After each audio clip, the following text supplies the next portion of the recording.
Hey, it's Shabes, and welcome to another edition of AniTube Digest, where we go over the best and not so best anime YouTube videos to come out this week, from the 20th of April to the 26th of April. And another good, I didn't really find any bad videos this week, and I was happy about it. I was pretty happy about it. But I do have this first video that I kind of want to call it decent with an asterisk, because I do like the idea behind this, and I celebrate the spirit of it, but I don't know if it was executed in the most effective way possible. This is from Netflix Anime.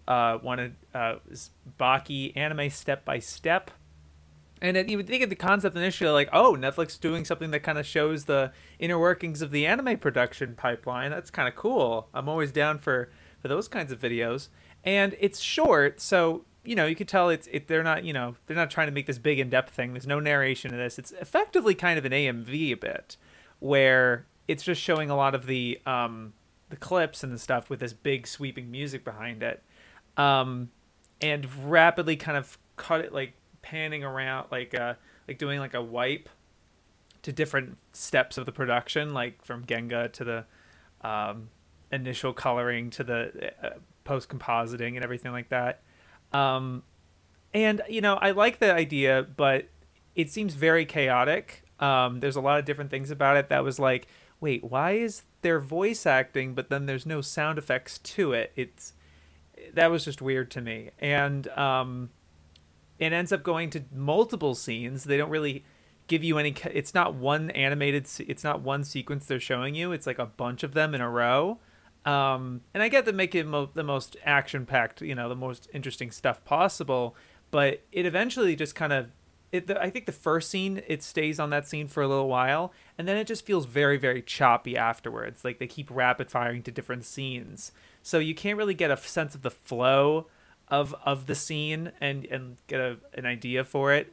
So it ends just kind of all blurring together, and the wiping just feels very random. It's not like Genga, this post-compos, like finished product kind of deal. It keeps going from like finished product to Genga to post-product to, it does a lot of random different things. There's no pattern. There's no reliable pattern for the audience to follow, or effectively. And they're not replaying any of these scenes either, so you're not seeing so much the difference between this step and this step and this step. You're just kind of seeing the evolution as the scene goes on, which I think can work in some instances, if you choose the right scene for it. But especially the fact that they keep mixing them around and they keep flopping back and forth. There's no predictable timing to any of it either. It's just like you don't know how long they're going to last on a certain shot or another shot. It's very all over the place. I'm playing with my hair a lot today. Yeah, it's weird. I do like the sentiment behind it, of course, but yeah, there's things about it that it's hard to follow. I do appreciate the idea and kind of the fun execution of it for sure. And Baki's a cool show to do this for. But that was just a lot of weird choices for this one. It felt very not as focused as it could have been. Frffy Vs Anime. I don't know if I pronounced that right. Maybe I did last time or this time. I don't know. Or I made the same commentary last time. I don't know. He did a character appreciation on Simone. I like the thumbnail. He's always got very like crazy interesting thumbnails. But like I may have commented on the editing style when I talked about his channel before. But this was really interesting. Pretty much not using much footage. He uses like stills of the footage. Kind of repeating some images over and over. But like the transition with each of them and the kind of the cinematic aspect ratio you're going for with some of the kind of cool little After Effects type of things. It feels very After Effects-y kind of video. It's when people are like using those sorts of effects. I don't know. That's just the taste that I got out of it. But it's certainly notable that you're not using much of the footage as much as you are taking screen caps of that footage. I assume that that's like out of a caution for fair use and everything, and that's fair. But I think it also kind of sets your video apart from other people, because you're able to move it and manipulate it in such a way that it feels like your own video. You know what I mean? It doesn't feel like a generic Gurren Lagann video, which is really great. The actual appreciation, kind of the textual analysis with Simone was good. Certainly different. I mean, you were quoting Best Guy Ever's Gurren Lagann video at least twice, which is it's great to see that there's kind of a communication there with other YouTubers. And I like when other YouTube videos cite other YouTube videos, kind of deal. I do like that. But like it's interesting. I hadn't that particular reading of Simone hadn't fully been on the side of that, I guess. I don't know. It wasn't my interpretation personally. Like his relationship with Kamina being in that way. Yeah, but it's certainly accurate, I think. I think you were taking a lot of good quotes from it. And yeah, it's interesting. Yeah, but I like this video. Yeah. I'm sorry I feel very out of it today. I don't know. I'm super sore. But I did like this video. It was cool. Checked out Dirkoin's video on the origin of anime memes. He's been doing a lot of reaction content lately, but it's nice to see some of his more edited content lately, or you know, whenever he gets that out, because I guess it takes a lot more time to make, because he puts a lot of effort into these. I think a lot of the transitions and the amount of images he's dealing with here, an amount of material and the way he's presenting it, it all feels very elaborate. You know, it's not very plug and play efficient in the same way. I feel like he's constantly reinventing and doing different stuff. The actual content's pretty cool. I like the focusing on very specific subsets and not feeling like it has to be very like complete, I guess. You know, like as thorough and comprehensive, because it's really hard to make this subject comprehensive, because it sort of is what it is. I don't know. I don't know how you can make that sort of thing incredibly comprehensive, because there's always people's different experiences, you know. But the focus specifically on Dragon Ball memes and other specific subjects, you know, bringing up Karma dancing and stuff like that. I thought those were all really good choices. And I like that you know, it really seemed that you had actually found the initial source and also made a point to show that these are ones that were not only popular, but actually permeated actual culture and made a lasting impact, specifically Caramel Dancing and stuff like that. So I think you did a relatively good job here. Yeah, and I really liked the amount of stuff going into this. So I want to stress to call it research, right? Because like you're citing like people or anything like that. It's sort of like, here's like the earliest upload of this particular thing, and there's no way of telling of like, you know, like the Octagon of this I forget the name. Shoop de Whoop was the name of the video, I think.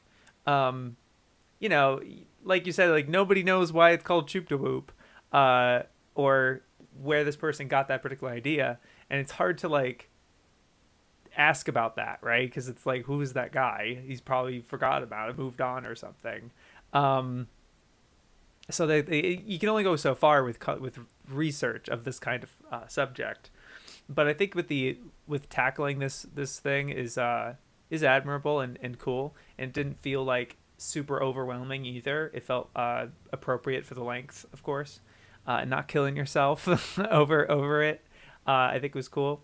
Yeah, I enjoyed the video. Nice one. To Your Eternity is way too sad, and that's from this new channel. Spilling the Milk. What is this new channel from? It's if you don't recognize the title scheme, I think they have a particular scheme going on, in my opinion. But like, this is a continuation of the seasonal reaction content from Jack and Core, which is a taboo name to YouTube now, because their original channel had gotten terminated, unfortunately, from massive flag spam, because Fairy Tail fans got mad at them for shitting on I guess Eden Zero or something.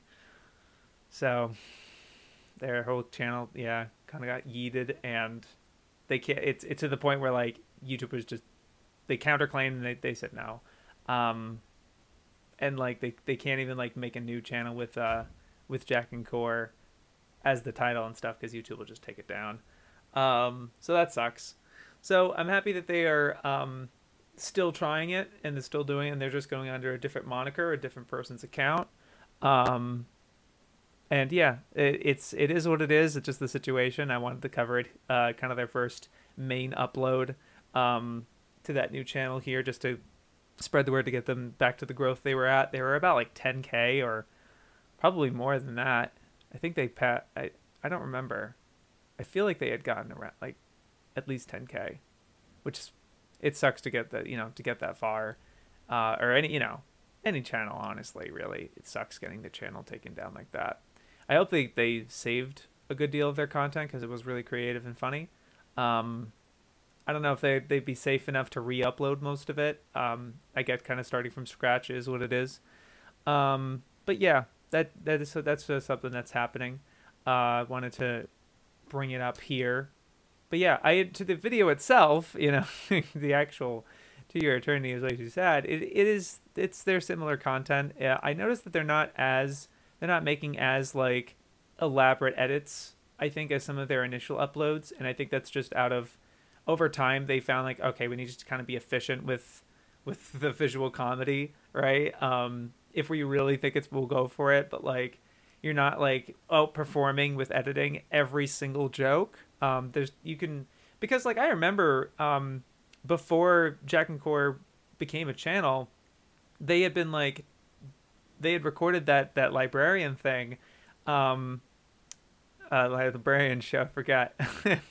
And like there was like that one clip of the girl Mine or whatever, and she goes like, "Oh no," and it just cuts to the eye catch and they just burst out laughing. And like that doesn't need any editing, and that clip slays. You know what I mean? So I think they're kind of like we're leaning on that more than like giving more visual comedy and zooming in and doing some stuff. It just felt more minimal in terms of this video.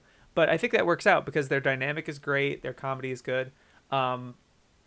I can imagine it might be harder taking this blow that they have to like keep that energy up and work on that, I guess. That's tough, but I'm happy that they're still going for it and continuing on. Yeah, good stuff. Best of luck. This is video from Crunchyroll. What is the 3-episode rule, and is it actually real? Answer in video. Emotional. I don't know. Yeah, I really do like this video, mostly for the data they include, and because this is the kind of thing that they're able to bring unique to the table. If it's just like a corporation like Crunchyroll or Funimation or something making these kinds of videos, but they don't go far enough to like give you that insight or or any kind of perspective, then what's the point? You know what I mean? It's just kind of it's weird. I feel like if you have that particular thing in mind, I think you can use your resources to make an additive conversation. Like this sort of video, I think if it wasn't Crunchyroll and they didn't have this data, which I'll talk about in a second, hopefully, if I don't forget, if it was just any other creator that made this kind of video, it'd be kind of mid. It'd be kind of like, whatever. It's like 3-episode rule, blah blah blah, and because it's like the majority of it, they kind of end up just talking about Beastars and Madoka, and they mention anime guitarists, but they don't show any of anime guitarists, which was very bizarre. Like they name drop it, and it was like, yeah, this is one of the only shows we can find that actually verbally mentions the 3-episode rule. And it's like, yeah, why don't you show that? And it was weird. That was a strange moment, but I'm happy they mentioned it at all, because if they didn't, I'd be like, what are you doing? But yeah, it just felt very generic of a video until they get to like, okay, we actually dug into our analytics, our Crunchyroll analytics, and for 2018 there was this graph of viewer retention. So like people who watched the first episode, there's this particular percentage, and the second episode percentage is the amount of people who watched from episode 1 who went to watch episode 2. And it drops off really dramatically. Like it's a big sharp decline overall on episode 2.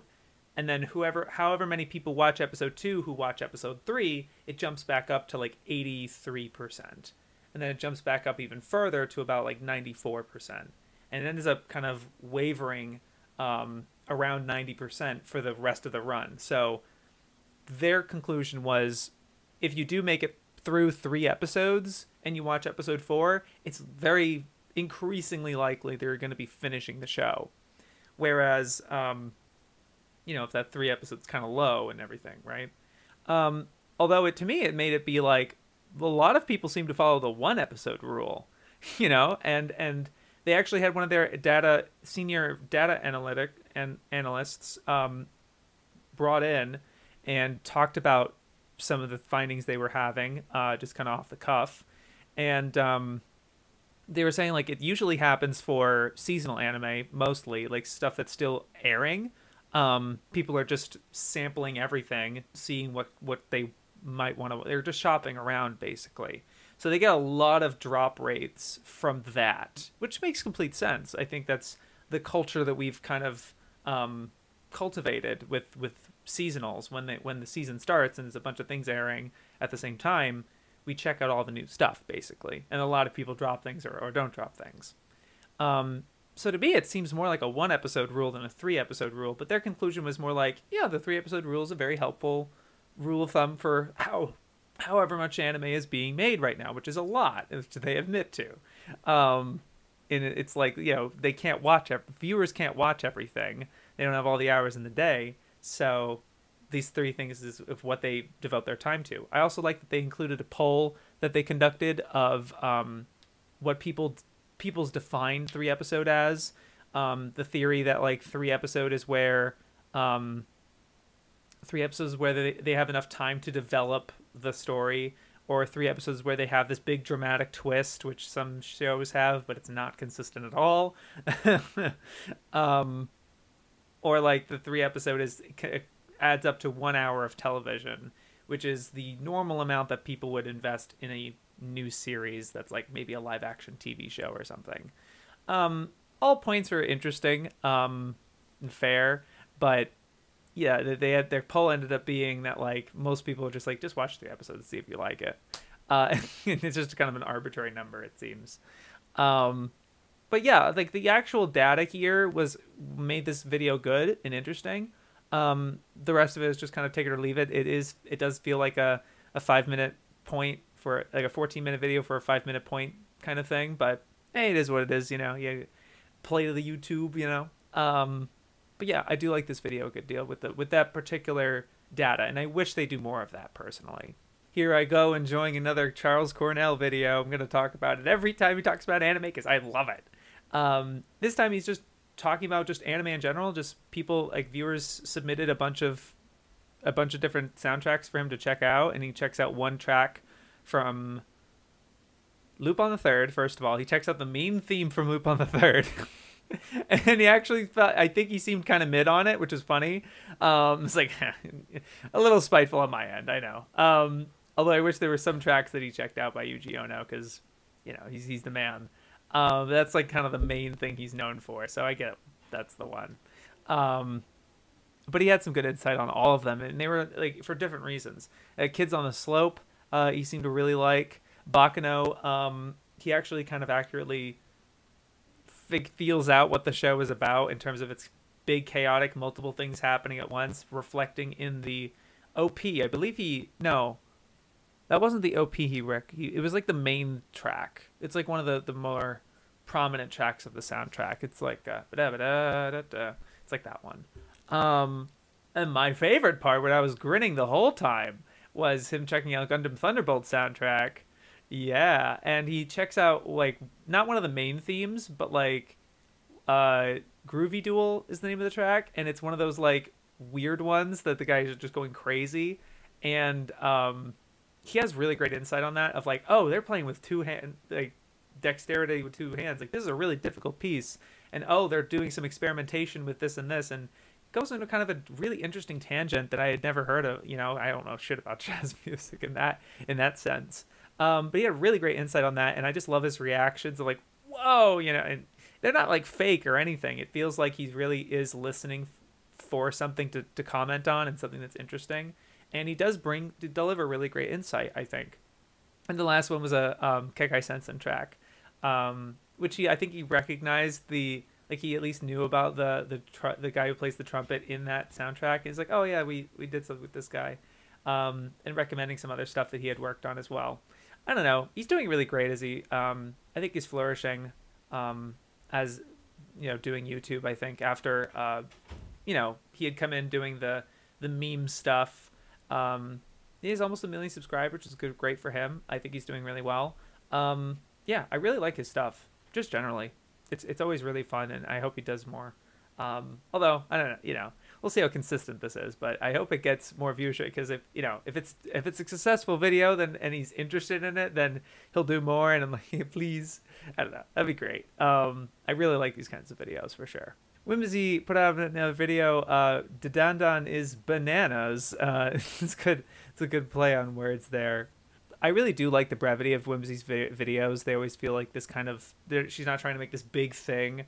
But I really especially like the minimalism displayed in the editing here, where she's not moving the panels around a lot. She's using a lot of similar panels. I think it's because it seems like there's only 3 chapters of this manga out already, and it's not even translated in English, or at least officially. I guess it's like only available legally on the Shonen on Jump Plus, but that made it seem like towards the end of the video when she said that, I'm like, wow, you're bleeding edge on this manga, which is exciting and really cool. Not a lot of manga really get these sorts of videos this early in their release cycle. It's usually when people, like, I didn't hear shit about JJK for years since it first came out in Shonen Jump. Like, people weren't making videos about JJK before the anime came out, you know what I mean? And now it's like, oh, JJK everywhere, you know what I mean? I keep repeating myself. But yeah, that was cool that you're making a video of this size. I think the size was very appropriate. I really like the music choices a lot. You're really establishing a mood here. That was really great. Yeah, I just really like this video a lot. I'm interested in the manga as well. I think you sold it really well. I think it was great. I really, really liked this video. Really nice. Oh, also the kind of the use of like some reaction images and like memes and stuff. I thought that was kind of novel the way you presented those. It just felt like it's like you presented it very like here is this meme. You know what I mean? It doesn't feel like the integration of it into the video. It just seemed very different and kind of novel, I thought. And it works with the pace of the video you're at, which is very laid back and like, comfortable. Which yeah, I think it's great. That kind of combo is interesting. Yeah, I'm sorry my review's very all over the place, but yeah, I really enjoy these kinds of videos. I don't know how often do you cover manga that like doesn't have any coverage at all? Oh, probably a lot. Yeah. A good deal. That's awesome. Yeah. I really like this video a good deal. That was awesome. Okay. And now what I thought were the best videos of the week. The ones that I was very happy with for one reason or another. And the first one's from KrisPNatz, just for how freaking funny this is. Top 20 anime you'd have to be high to love, but we do. And like, I can't tell how much that this is really a joke or like he's serious, but this is sort of like him thirsting for a lot of different male characters in anime. Some like prominent male characters like Tuxedo Mask or something, but like most of them are like random tertiary characters. It's like some random dude from Banana Fish, which like I don't know, I hadn't seen, but maybe he's not so random, but like, huh? It's just like a lot of random characters. And like towards the end it gets weirder and weirder. Like he's thirsty after like Beerus from Dragon Ball Super, and like the most outrageous one is he puts in Show Tucker from FMA, and he's like, wait, don't go, because and his energy is so infectious and so high. 420. It's sort of like the crazy pics, and you're like demented pics, and like, what and why? And he's a lot of these are just like one line gags or something, but like it's all just in his perspective and stuff. But like his music choices are really funny because like every single one has like a very campy choice, like a very on the nose, like I don't know. It like it's so on the nose. A lot of these music choices to introduce each one, and then some of his editing is very playful as well. It's so funny. It's a funny video, and like really funny and infectious. I enjoy that kind of. I just really like his content. I'm not like someone to like click on. He's not the kind of channel for me that I'm clicking on every single one of his uploads without fail. He isn't that far for me, but like because like his subjects in general, it's not something I'm like super versed in, and it's not to my taste. He's so funny in this. He's really one of the funnier anime YouTubers that is on the platform in my opinion, just because of his very obnoxious, infectious energy and sense of humor and like reactions and sharpness and how fast he's going. I don't even know how many of these is like are off script or something. Like there's something about it that feels very not planned. Doesn't feel like it's written or something. It feels just like he just goes off, you know what I mean? It's so funny. It's really great. Really great video. The Cartoon Cipher had a video, one of Crunchyroll's best. They're going with that, but it's a Konosuba dub review, and like their dub reviews in general have always been really interesting and well researched. I really like the nuance they went into each of the voice actors. Also, just a small note, editing wise, the choice of representing them with a collage, like having like their picture in the middle and like a 4x4 of characters around them. That's a really nice looking and quick, efficient way of depicting a voice actor with all of a sample of all their roles they've done. I know I've had my thing in the past of like when I'm editing my videos of like, oh, here's this guy with their Mal profile picture, right? And I kind of put like little like square things of the characters they play or something, and it doesn't look that great in my opinion, in hindsight I guess, but that's just such a great way of depicting. I've never been good at that, so I think that's something I probably have to steal if I can recall doing that, if I ever have that situation. But man, yeah, the editing is really great, and they do have collaboration with Nice Guy, though it never feels like, I think Abi and Nice are in kind of a similar wavelength in terms of video editing, where it's always the most exciting, interesting bits, and it's not always relevant to what is being talked about, but it's always keeping your attention. It feels kind of like AMV editing in a way, but it's consistently engaging, which is really great. A very enviable job. I wouldn't want that kind of job, because that's a tough skill personally. With like clip selection for me personally, I'm always very, very particular, and it's like sentence to sentence in terms of like pace and everything. I'm way too meticulous, I think. So there's like a kind of like flow and a freedom to this kind of editing that I think they're really good at. But yeah, like I said, I can't really tell if like, oh, this is something that Nice did and something that Abi did or something. It always feels very interconnected. Like that. It's really nice. And yeah, they're interviewing the ADR director, of course. So they're able to get like a Discord call or something with them. That's really great. Yeah, they really are kind of the definitive.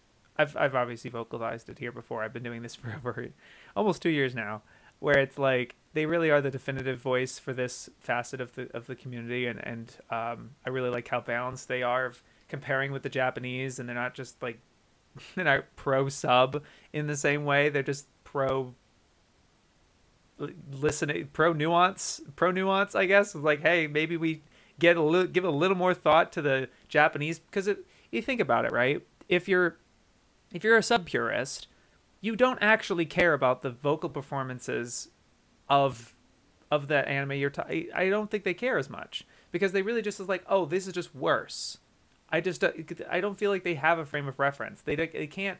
A lot of sub purists. Maybe I'm making big sweeping generalizations, but I feel like a lot of sub purists. It's because they don't have to. They don't have to put in this effort of this is why this particular voice actor. Here's their name, right? Here's the work that they've done. Here's the kind of things that they're good at. Like the way that they describe kind of the qualities of Kazuma's Seiyu performance and how their dub performer couldn't necessarily replicate that. And also just charting and detailing the hardships of that performance and how that he's not used to anime very much. And he had to do a lot more longer sessions. And that whole narrative was really interesting. I think that was probably the best part of the video, which is nice where they saved it for last, of course. Yeah, I think they had really good points about that. But yeah, it just feels like I'm very happy that they really do put a lot of thought and nuance into analyzing both the audio performance of the Japanese as well as the English one, because you can't just do the English one, and if it doesn't make sense in that way anyway. And they're taking the whole thing, I like their kind of like subsection, I guess, of talking about effect noises. It's it's sort of the non-verbal gasps or reaction noises that some anime don't have very much of, but it's very indicative of a lot of comedy anime specifically. Like that's the joke is how they react to it, and how they sound reacting to it is the funny thing. But yeah, I really this is really another thorough, really interesting video from them. I really enjoyed it. Nice job. This was a surprise. What the hell is Popey the Performer? Seriously, how is this for kids? And, this is similar to something that Saberspark's been making with, like, breaking down a lot of obscure, weird cartoons. I think that's become pretty much his niche now and where he's grown most of his audience. Although I still attest that, like, the breakout thing that he did, that he got kind of known for, is something that I wish he did more of, which is very thoughtful, research-based, what happened to these particular studios and learning more about the people behind them and the process of making the stuff that we, not like industry talks per se, but like history. It's historical. They're historical videos. His VeggieTales videos, I think, is phenomenal and very valuable stuff. I wish there was more of that, but like you can still see that he actually uses that particular not trick, I guess, but the approach, I guess, for at least for Popey the Performer, and I would hope for his other stuff. I'm not as interested in his other stuff, but I knew Popey was an anime because I remember it being one of the lowest rated things. I swear this was lower rated than it actually is now. I feel like the video, this is a positive video, by the way. He really liked Popey the Performer, and I was surprised because I could have sworn people didn't like this anime as much as he did, and as much as Mal does. Apparently it's got like a low 7, which I thought I mean, it's not great. Like low 7 is kind of low in the grand scheme of things, but it's not like a 6, and I thought this was like less than a 6. I could have sworn this was considered one of the lowest rated anime. Am I crazy? Is this like fucking Bearstein Bear thing? Am I crazy? Like, there's one little bit of his video where he says he said something to the effect of like, that's probably where all the dislikes came from. Because he may have watched this on YouTube, and maybe I didn't check them out myself, but like maybe the uploads on YouTube or wherever he watched it had a lot of dislikes. Because yeah, I swear people didn't like this, and it was sort of like a weird bad Chargeman Ken type of thing. But no, he actually genuinely compliments it and embraces it and really likes it. Talks about the effect of making it, the resources that they had, the people behind it. It felt a lot like Hayden's video on Midori, actually, where like he's really championing the particular person behind this and the philosophy of making it and like misconceptions, I guess. And like he didn't mention Mal, of course, because I don't even know if he knows about Mal. Maybe he does, but like, he doesn't go into all of that of like the communities, whatever. I swear this was one of the things that were more like a what the fuck for kids sort of thing. And you look at the content, and yes, it is. It's like weird CG. None of the characters talk, and it feels like Tom and Jerry antics, and the characters are constantly killing each other and doing horrific things, and a lot of guns and a lot of crazy things, not for kids kind of thing. But like, but he really liked it, and I was taken off guard by it, but I love that. That particular, you know me, I love more positive spun stuff than negative spun stuff. Although I thought it was interesting that this video is being kind of branded as a negative kind of video, in my opinion. And it's not like he hasn't been negative before. He has been in a number of occasions. He does allude to like Jehovah's Witness cartoon he mentioned in the past, or so he covered in the past. He's like, I like this way more than this one, or something. So it's not like he's never been negative, of course. So this really goes to show like he is honest when he's not trying to make this sarcastic or what is like it's the greatest. I think I saw like a Mal review that was like a 10, because I looked at the Mal after because I swear it was lower rated, and one of the reviews was like a 10. Is like, this is the only anime you ever need to watch, or it's like sarcastic, right? Or like kind of cheeky, like the way people talk about other these so bad it's good, whatever. But he never takes that approach. He never says too bad it's so bad it's good. Never takes that, and I was very delightfully surprised by that. I really liked this video a good deal. The amount of attention he gave to the behind the scenes of it and the qualities of it. Yeah, and it does look great. It does actually look really interesting. Maybe I was just crazy. I really don't know what happened. I could have sworn I saw this on charts that it's like one of the weirdest lower rated, like one of those anime, you know what I mean? That's like one of the lower rated ones, I guess, that people like to focus on because they're the lowest rated ones. I swear that was the case with this show. Maybe I'm crazy. You can tell me if I'm crazy in the comments. I don't know. What a great video from Anime Back When. From Anime OVAs You Missed, Gunsmith Cats. It's a little longer for his type of video where he does, and it's not like his 8-minute video I talked about last time where it's half typical review and half of him talking on camera. It's just the former half, but it's a little longer. Didn't feel that long. It actually felt really great. I loved the music choice specifically because it just felt I was in a mood, and I didn't need to listen to what he was saying as intently as just showing you the visuals, showing and kind of a really good groove going on, and featuring this OVA, giving a little bit of background, not too much, because there is a lot of there is kind of like a decent amount of production history you could give for Gunsmith Cats, but I really like that he kind of focused more on the feel of it and the cool things that you just watch as an everyday fan, I guess. Is like, why would a regular anime fan, I guess, that doesn't care as much about these little details should check this out? And I think he makes great points. I just love the vibe of this video a great deal. I just enjoyed it that much.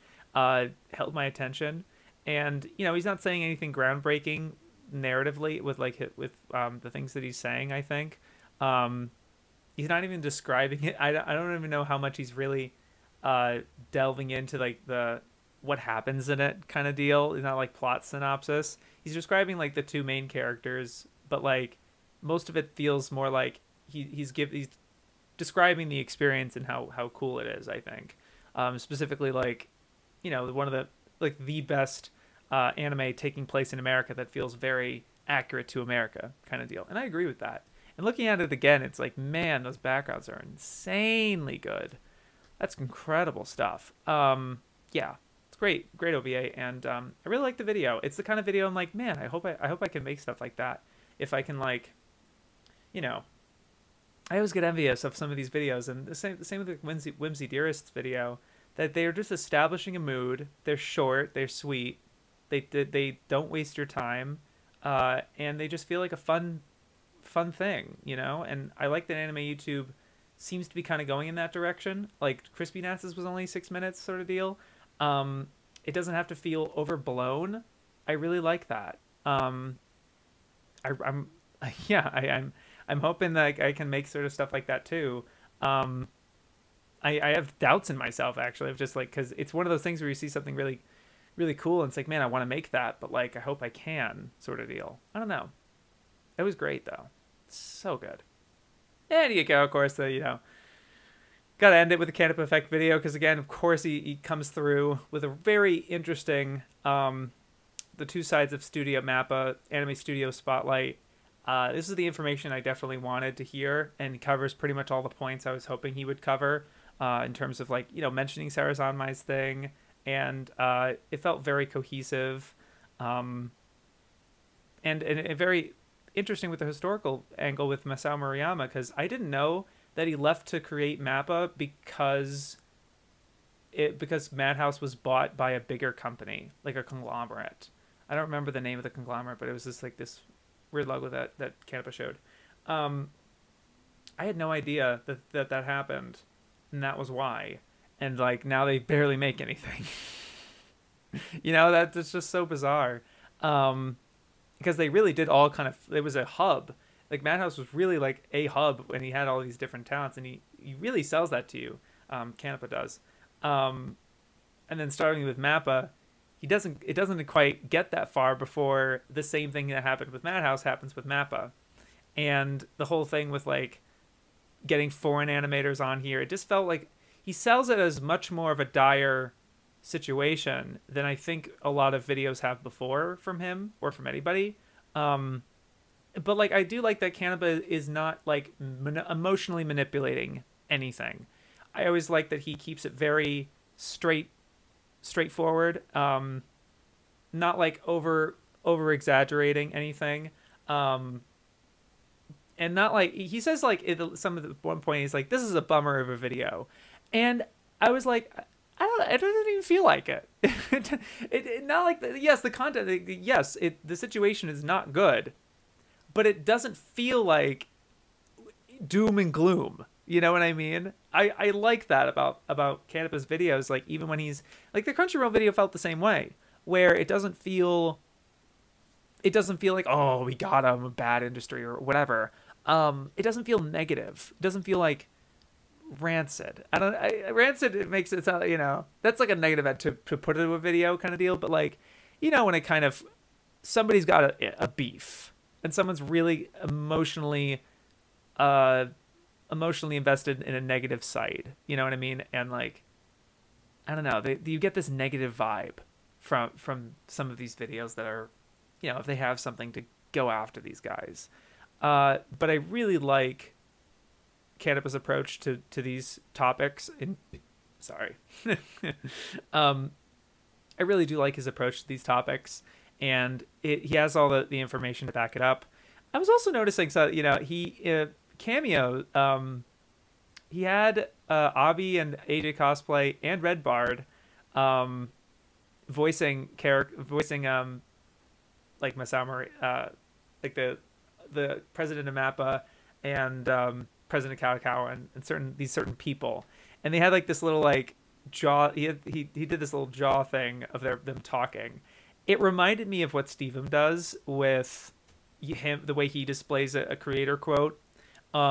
He shows that he illustrates he like draws the person and has like the text going for their quote, and then he voices it. It reminded me of that, although I think that in that instance it would be great if you I think the puppet thing is fun and has its own like particular flavor to it. I'm not saying you like have to do what Stevem does, but like I would hope with those, if you're going to do the segments in the future, which I think are great. I think it's a good choice, because like it's weird when a creator like quotes somebody and you don't know if it's them, or you don't realize they're quoting somebody until later or something.